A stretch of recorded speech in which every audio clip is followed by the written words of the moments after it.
We hope you enjoy the following video presentation sponsored by the C.S. Lewis Foundation. We are a nonprofit organization with a mission to equip and encourage Christians to live their faith within the world of ideas and arts.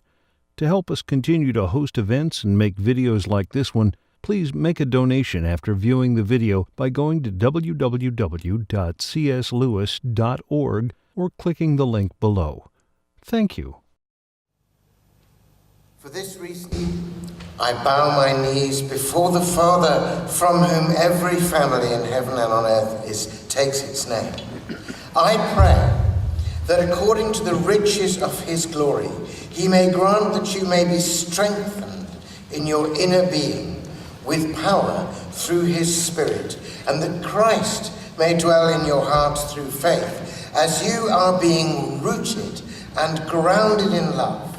I pray that you may have the power to comprehend with all the saints what is the breadth and length and height and depth, and to know the love of Christ that surpasses knowledge, so that you may be filled with all the fullness of God. Now to him who by the power at work within us is able to accomplish abundantly far more than all we can ask or imagine.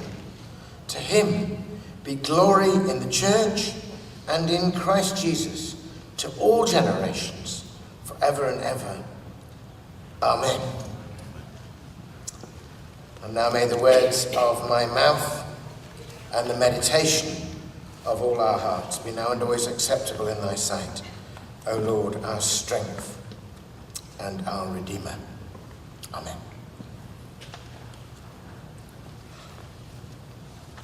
I'd like, if I may for a moment, just to leave those extraordinary and powerful words of Paul, that great prayer. I'd like to leave them, as it were, floating and shimmering in the air above us for a minute, waiting for the moment when they connect and rain down goodness upon us. So I'm not ignoring them.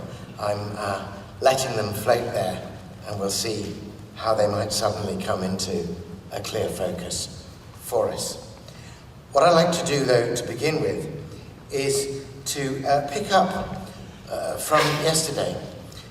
Yesterday, I spoke of the public square from a Christian perspective, particularly from the perspective of Colossians. I spoke of that public square, which might seem empty, might seem torn, might seem desperate, might seem shadowed, as nevertheless Christ-filled, though many within it are unaware of who it is that breathes them into being or sustains them, who it is that sustains the cosmos around them. So we looked afresh at the public square with faith and freedom from a Christian perspective.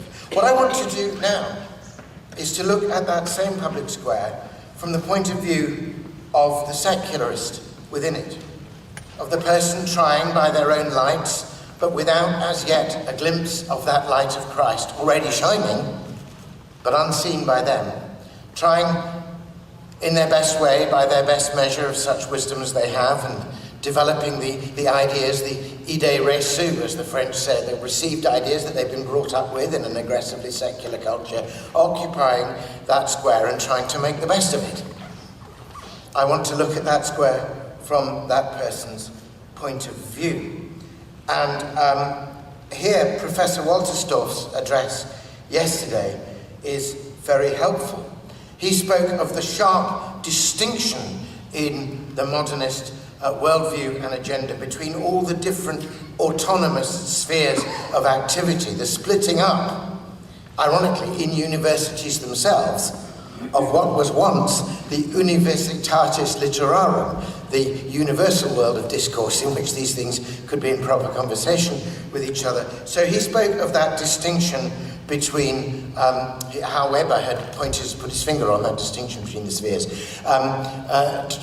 Professor Wolterstorff went on to say that at the core of Weber's analysis was a further distinction, nay, division, which Weber seems to have taken for granted, and that is the distinction between facts objective facts which are privileged as the only essential object of academic discourse, facts and their discernible relations with one another, on the other hand, and on the one hand, and values on the other. And of course that fact versus value split runs right down the line of an even deeper fault line in modernity. The split that opened up between object and subject, between the so-called objective realm of the dry facts and the so-called merely subjective realm of the value judgments and interpretations. And of course, in that realm of value is everything that makes life worth living. You know, the sense of truth, the apprehension of beauty, the experience of love, the desire for belonging, all those things are values. They're not the dry dust and atoms, the mere activity across the neurons and over the gaps of the synapses, even though that wonderful and mysterious activity of the synapses is part of what makes such values available to us, or it's the vehicle upon which they float. So that split runs right down. The fact value is really an objective-subjective split. And indeed, it is a deep split between the two great faculties for knowing, the two great means of knowing and bearing and apprehending truth with which we all seem to have been endowed, which were once ways of grasping and integrating both fact and value, both the objective and the subjective. And those two great faculties are, of course, reason and imagination. And it is the split and the divide between those ways of knowing, the privileging of the one over the other, which has contributed so deeply to that sense of division, of separation, of tornness, that the good-hearted and well-meaning secularist in the midst of that quote-unquote secular public square experiences. For almost all the inhabitants of the public square, this split between fact and value, between object and subject, between reason and imagination, has become almost unendurable. It keeps us in a perpetual sense of crisis, dislocation, and enemy. It has become almost unendurable because it runs right down the middle of who we are. It splits us in half as human beings. Let me make it clearer in terms of the actual experience of that split. Here's how it felt to experience and endure that split for one secular academic who had, on the one hand, a deep knowledge of the classics from before the Enlightenment in the Old World, and on the other hand, also a degree in modern philosophy, who was trying to integrate and finding it impossible to integrate these split and different worldviews. In the decade immediately following Weber's great paper in which he'd analysed that breakup, this secular academic wrote as follows: "The two hemispheres of my mind were in the sharpest contrast. On the one side, a many-islanded sea of poetry and myth." There was his classical education. "And on the other, a glib and shallow rationalism. Nearly all that I loved, I believed to be imaginary. Nearly all that I believed to be real, I thought grim and meaningless." Does that ring any bells? First of all, it might ring a bell with how you yourself have felt, how you yourself have felt things. If there is to be nothing but physical relationships, nothing but dry facts, then that is a world we cannot inhabit as human beings, and we're being told it's the only one. Then the deepest and most inner and profound and moving and meaningful experiences of what it is to be human are dismissed as, and I quote, a mere epiphenomenon. A kind of accidental miasma of delusory consciousness thrown up, by chance, by the mere concatenation of atoms bouncing about in the cold and the void. That's an intolerable view unless we decide to become impersonal machines.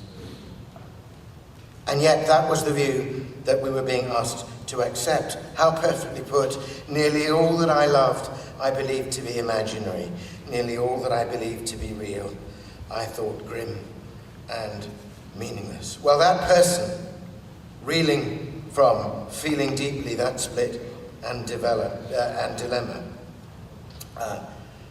the effect of being told that he must choose between his reason and his imagination, that he must choose between the facts and the values, that he must choose between the rigorous and entirely impersonal pursuit of fact in academic discourse on the one hand, or some weak retention of these illusory values on the other. The person who felt that was, of course, C.S. Lewis. He wrote those words about the two hemispheres of his mind being split. He wrote those words about that split between what he loved and what he thought was real. He wrote the words themselves in Surprised by Joy, looking back after that split was healed. But we also happen to have a record in one of his poems of how it felt at the time. A poem that was actually written before the split was healed. A poem that absolutely expressed the dilemma and longed, it would seem in vain, for the reconciliation. I thought, when I was first looking at it, that this poem was probably written in the late 1920s, on the very cusp of Lewis's conversion, perhaps even after he'd moved, as it were, into a kind of theism, but not yet accepted Christianity. But if Alistair McGrath is right in his redating of all of these things, and I've consulted Don King, who's of course edited the poems, and he's in agreement, this poem may be as early as 1925 or 26, a full 4 or 5 years before it found its answers. Please forgive me, those of you who've heard me read this poem before, but I just think this goes to the very heart of things. So let me read it to you. In this poem, which has been titled Reason by Walter Hooper, I didn't think that could be the title because it prejudices the answer. I'm very happy to say that I spoke to Walter Hooper himself, and he said that in fact he'd given it that title for want of a better because the pencil manuscript of it has no title at all. And if Walter Hooper's allowed to give it a title, I'm going to give it a title too. But I'm not going to call it Reason or Imagination. I'm going to call it Who? Who? Question mark. Because the key thing in this poem is not a statement, but a question to which he addressed himself, and we should too. Let me remind you of it. He figures or imagines or sets forth emblematically his soul, and yours too, I believe, all of our souls, as the ancient city of Athens. On the one hand, splendid in the discoveries of reason and logic and mathematics and a profound philosophy, all of which is represented by the Parthenon on the Acropolis and by the goddess Athene. But also Athens, the place of the deep and wombing mysteries, the mystery religions, the Eleusinian rites, the sense of the going down into the darkness, the dying and rising, the fecundity of things, the mysterious and wombing powers. And he sees every one of us as having both that height and that depth. And on the height, reason, and generative and glorious in the depth, the imagination. And he figures these two faculties as two goddesses. Let me remind you of the poem. I hope you have a copy there. Set on the soul's acropolis, the reason stands, a virgin armed, commercing with celestial light. And he who sins against her has defiled his own virginity. No cleansing makes his garment white. So clear is reason. But how dark, imagining, warm, dark, obscure and infinite, daughter of night. Dark is her brow, and the beauty of her eyes with sleep is loaded, and her pains are long, and her delight. Tempt not, Athene. Wound not in her fertile pains, Demeter, nor rebel against her mother right. Oh, who will reconcile in me both maid and mother? Who make a concord of the depth and height, who make imagination's dim exploring touch ever report the same as intellectual sight, then could I truly say, and not deceive, then wholly say that I believe.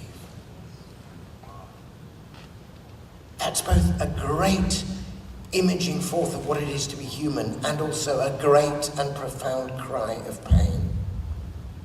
These deep gifts, the necessity to be true to both, the desperate hope and intuition that there might be one reality to which both were pointing, that they could report the same.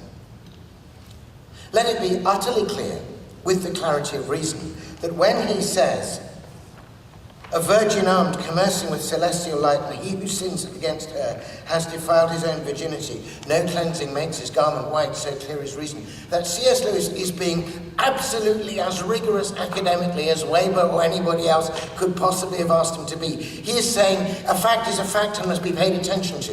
You don't mess with the evidence. You don't have some sleight of hand. You don't indulge whilst in academic discourse, whether it's about the Bible or anything else, in wishful thinking. You pay attention to what is there. And you do not fudge it for the sake of your faith or your intuition or your friends or a quiet life.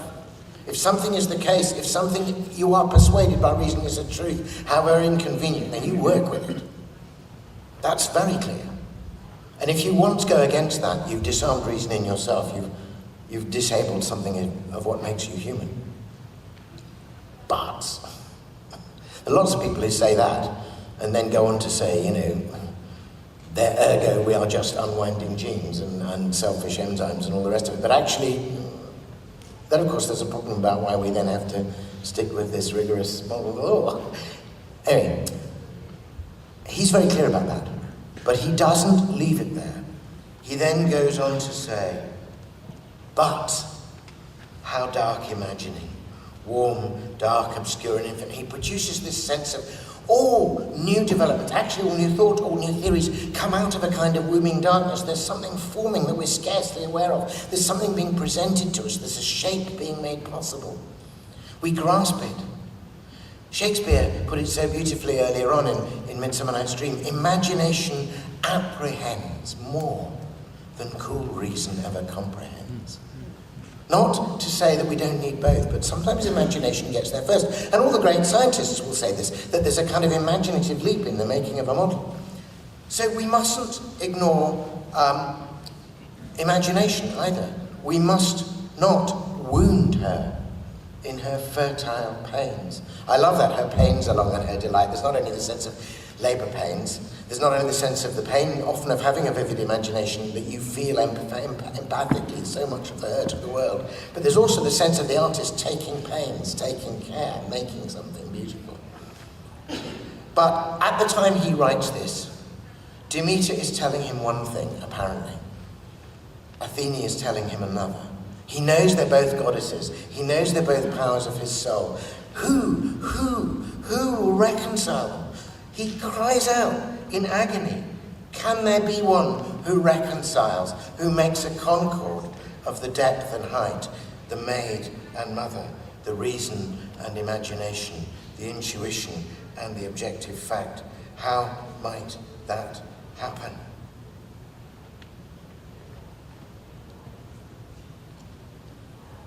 Let me bring now, as it were, down from that lovely floating cloud above us, this glorious prayer of Paul in Ephesians. I pray that he may grant you to be strengthened in your inner being, that he may dwell in your hearts, that you be rooted and grounded in love. And then here comes the key clause. I pray that you may have power to comprehend, bring together with all the saints what is the length and breadth and height and depth, and to know the love of Christ, which surpasses knowledge. It's more than Athene, and yet we need both Athena and Demeter to come close.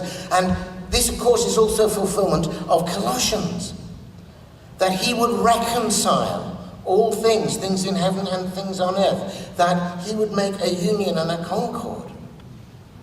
It's almost as though Lewis's impassioned prayer carries its own answer with it. He anticipates, he perhaps half remembers from childhood, the very terms of Scripture which describe who Jesus Christ is. That he is the one who reconciles heaven and earth. That he is the one who came from the height to the depth and down again from the depth back up to the height. That in him all things which we have split apart cohere and hold together. And we know how that agonized question was in the end answered. We all know the great story of the conversation in Addison's Walk, of how Lewis, looking at the facts of history, could make head nor tail with his reason of this story of Jesus' death and resurrection. And how Tolkien said, but with your imagination you know it all already. You love the story of Balder the Beautiful. You understand the meaning of the dying and rising God. And Lewis says, oh, that's just myths, subjective value, that's just lies, though lies breathe through silver. They're not lies, says Tolkien. And then he says that crucial thing, can't you see that in Jesus Christ, myth and fact meet, intuition and objective truth meet? That whole beautiful world that you've apprehended so well is also written for you in the very facts of history. It is myth-made history. It is God's myth given to you as objective fact so that both sides of you can be satisfied. And you can almost begin to feel those divided halves of Lewis's mind beginning at last to come together. With what extraordinary result? It is only after that conversation that we get Lewis as that great master of both reason and imagination, moving seamlessly from one to the other. And St. Paul's prayer for the Christians at Ephesus is absolutely fulfilled for that new Christian in Oxford. That he is given power not only to comprehend the length and breadth and height, but to communicate it gladly as good news for those other poor people being torn in half in the midst of the public square. May that prayer of Paul's, which came true for the Christians at Ephesus and for C.S. Lewis, come true also for us through these deliberations. Amen.